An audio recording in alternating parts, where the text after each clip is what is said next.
Yang berikut adalah wajib belajar 13 tahun. Sampaikan dan sadarkan anak-anak itu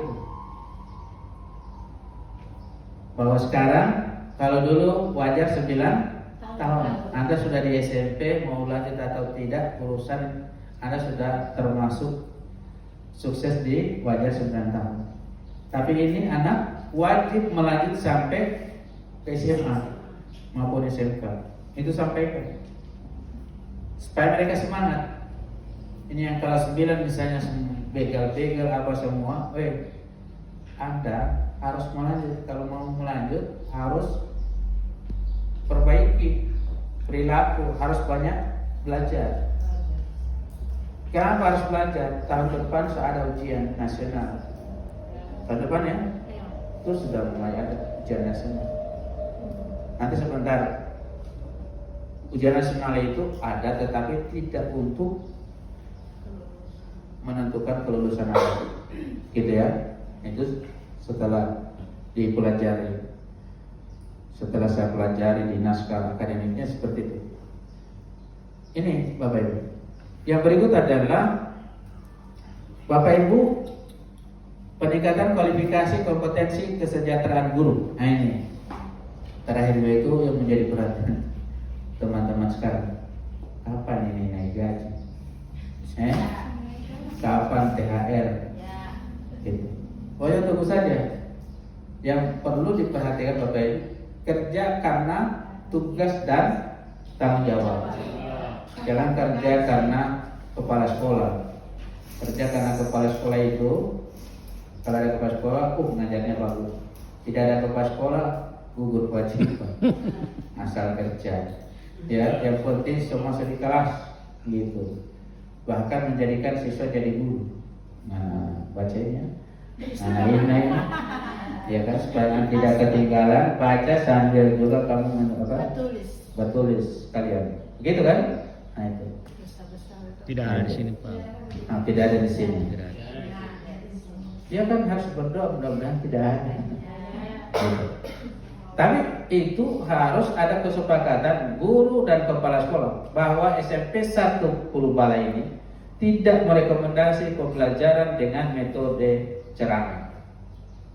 Metode ceramah maksudnya bukan kita tidak boleh ceramah itu secara singkat. Setelah ceramah mungkin anak praktek dan sebagainya. Tapi bukan ceramah dari awal sampai akhir. Ya kan? Gitu. Tidak merekomendasi, sepakati tanda tangan semua. Saya sering jalan begitu. Sehingga kalau saya monitoring guru mengajar, ada yang ceramah, tidak ikut rapat, tidak tanda tangan kesepakatan. Ini kenapa ngajarnya ceramah terus? Atau marah terus? Ya kan? Biasa kalau tidak belajar, tidak ada persiapan, tidak ada buka itu materi hari ini. Sehingga tak salah sedikit, ini kesempatan untuk marah 30 menit kasih materi. Ya.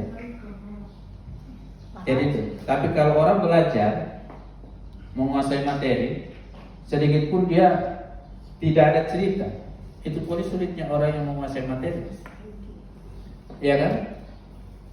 Pokoknya dia kejar materinya sampai selesai. Tidak ada DPS break, anak-anak di atas sana selalu tegang, semua ciri di kursi, gurunya ngotot ngajar terus kejar target, ya kan? Jadi mengajar pun harus bervariasi. Nah, di deep learning ini, bagaimana siswa itu belajar senang, ya kan? Begitu. Bagaimana anak itu belajar fokus pada pembelajaran. Dia belajar dengan kesadaran diri bahwa materi yang saya ikuti ini adalah materi yang penting.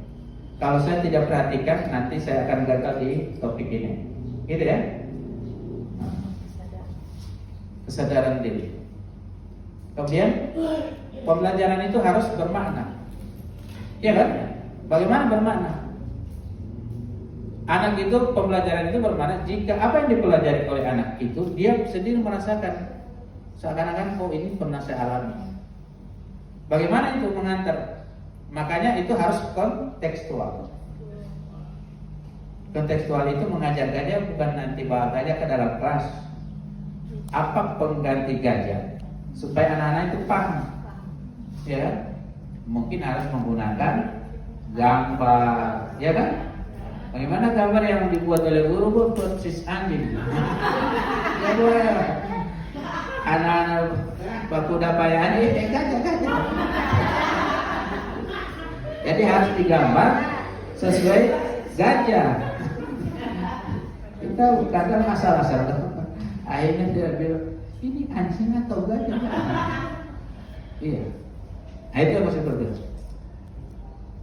Kemudian ini kualifikasi kompetensi. Jadi kalau kualifikasi Bapak Ibu yang belum S1 sekarang pemerintah catat dan wajib melanjut. Karena untuk kesejahteraan mendapat tunjangan apa semua itu bagian memenuhi kualifikasi S1 minimal. Ya, kalau yang diploma belajar dulu. Makanya difasilitasi, diberi beasiswa untuk melanjut beasiswa, termasuk beasiswa juga itu, beasiswa kan susah melanjut, tidak ada apa teman, susah tidak ada doi. Kemudian kompetensi, rajin ikut MGMP. Kemarin di sini ibu ini, tanya ibu ini siapa dulu? Sophia ini. Saya bilang sebab balik di dulu, uangnya di.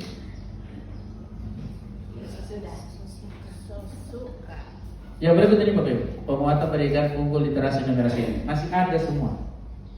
Jadi literasi numerasi tidak hilang. Kalau di kemarin literasi numerasi tidak terlalu ditekankan, di kurikulum merdeka sudah semakin ditekankan, untuk tahun ini juga tetap ditekankan. Makanya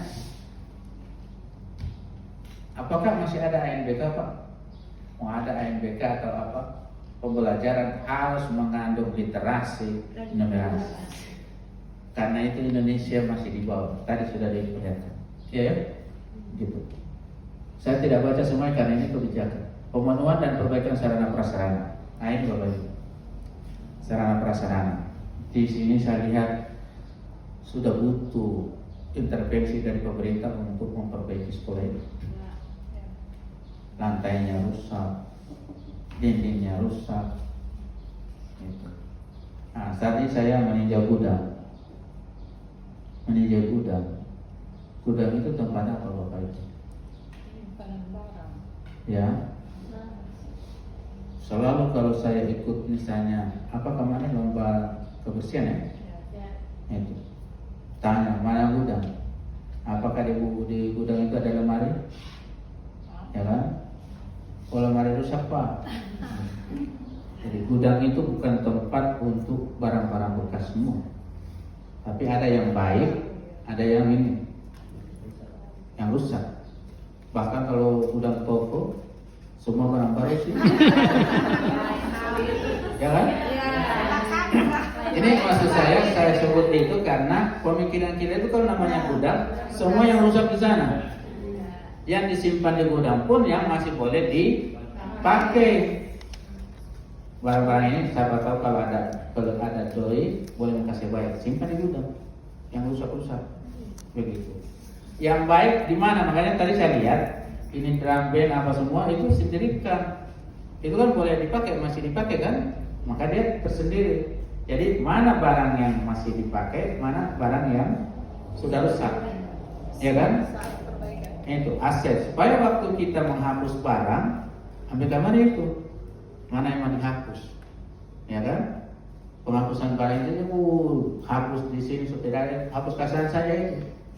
Harus dilakukan, dibuatkan, kemudian dibakar, disaksikan oleh orang yang di sekolah, kemudian yang membakar siapa yang menghapus gitu.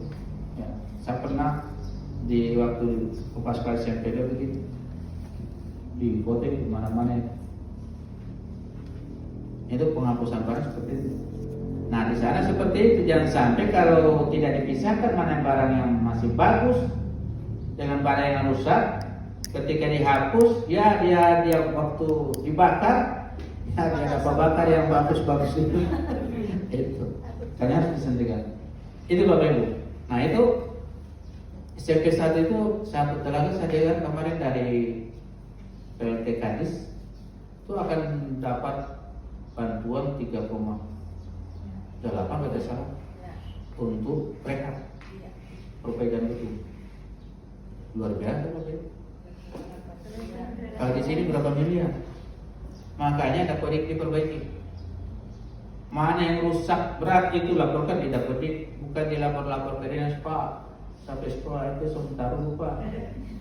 Karena itu bantuan lewat dapetik semua. Data-datanya mana bagian dapetik, mana yang sudah rusak untuk rencana mau diperbaiki apa semua, itu letakkan di situ rusak berat. Begitu. Nanti akan diturunkan tim yang memantau kondisi, ya itu. Nah ini manfaatkan ini. Ada renovasi sekolah, ada dananya di situ. Tapi bagaimana itu bisa tembus ke nasional? Lewat dapetin. Bagaimana mau bilang baik semua?